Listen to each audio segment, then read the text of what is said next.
Are we not being clear? We're trying to tell you that the entire planet is about to be destroyed. Okay. Well, it's just something we do around here. We just keep the bad news light. So John, we can.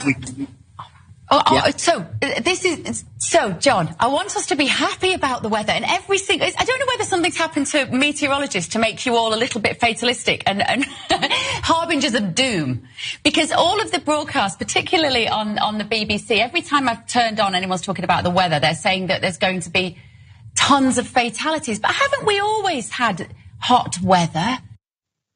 That was a transition from that film there, Don't Look Up, which of course talks about climate change in a way of how ridiculous we've approached our lives here. And then actual real life British TV talking about this devastating heat wave that's rolling through Europe, specifically UK and Spain as well. And how they just want to keep it light. We'd like to talk about keeping things light. Why do meteorologists get so angry over this whole thing? Let's talk to that meteorologist who was trying to speak to these anchors about what's really going on there and how he wasn't playing that game. Let's watch.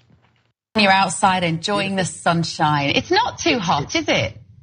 No, it's absolutely lovely. It's 20 degrees out here. It's perfect. But on a serious note, folks, by early next week, you can scrap 20 degrees. It could well be 40 degrees. I think there will be hundreds, if not thousands, of excess deaths early next week. John. The charts that I can see in front of me are frightening. So we all like nice weather, but this will not be nice weather. This will be potentially lethal weather for a couple of days. It'll be brief, but it'll be brutal. John, I mean, wasn't the 76, the summer of 76, that was as hot as this, wasn't it? No, and we are seeing more and more records, more and more frequently, and more severely. So yeah, some people always hark back to the summer of 76, which was a freak event 40-odd years ago, over 40 years ago. But heat waves are becoming more extreme. This is yet another one which is coming down the tracks towards us. And, I don't think we should be too... Wasn't it just like 76? I just want to enjoy it. Martin, I think his name was Martin. Martin wasn't playing the game. I apologize, Martin, if that's not your name. Because what really was happening here, here's some details to what he's actually upset about and being very serious about, despite the fun and games that we're supposed to be having. Because the ongoing heat wave could last a total of several weeks and has been accompanied by wildfires in the United Kingdom, France, Spain, and Portugal, forcing thousands of people to flee their homes. I'm sure those people are not laughing. Severe heat waves are of particular concern in Europe, as they can often prove extremely deadly due to air conditioning being less ubiquitous than in the US. A complete death toll likely will not be available for weeks or more due to the difficulty in counting excess deaths in a heat event. There have been some severe deaths already as well that they can talk about, because according to Spain's Carlos III Institute there, 862 deaths in the country attributable to increased temperatures from July 10th to July 18th.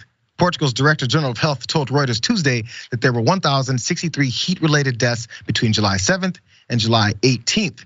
We're talking about Spain and Portugal, but the UK, it also is happening there. In the midst of an unprecedented heat wave, the UK on Tuesday broke its national record for the highest temperature ever registered, with a provisional reading of 104 degrees at London's Heathrow Airport, according to the country's weather service. This is why it matters. It's the first time in the UK has breached this temperature that is more common in tropical and desert climates. And studies point to the climate change as a key factor behind these scorching hot temperatures. Rick. Sir. Okay, so I saw on USA Today, Portugal and Spain, temperatures reached 117. I remember doing a story about the climate protesters who disrupted a Formula One race, looked into it. One of the organizers went on, it's the equivalent to Good Morning America, but in Britain. I'm blanking on the name right now, I'm sorry. The name forgets me. He was saying that in India, birds were dropping from the sky because of the heat. I remember doing like a response video on TikTok, and I said one of the biggest threats is climate change. And the amount of people who singled out that one line and said it's not real, or said I was delusional, or said it was a hoax or anything. it's still mind-numbing stupidity that people don't take this seriously.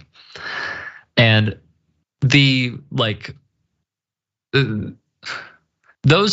who patrol, let's say, or deal with the fires in Britain are not prepared to do this.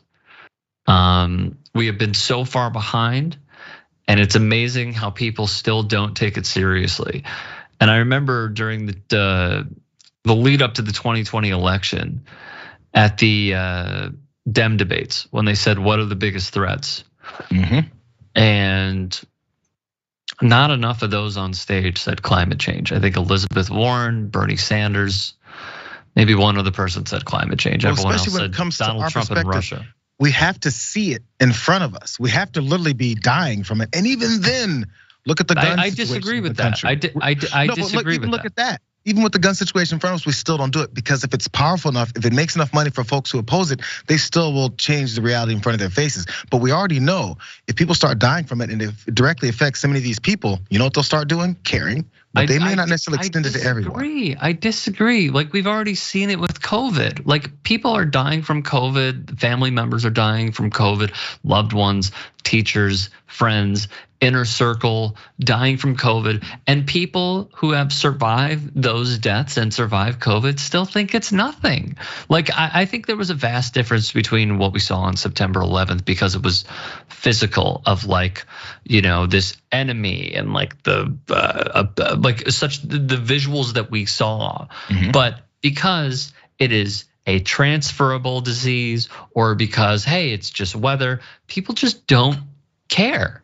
And they choose not to care. This is a voluntary way of shielding yourself from thinking about how all we have to do is certain things and certain methods to save our existence.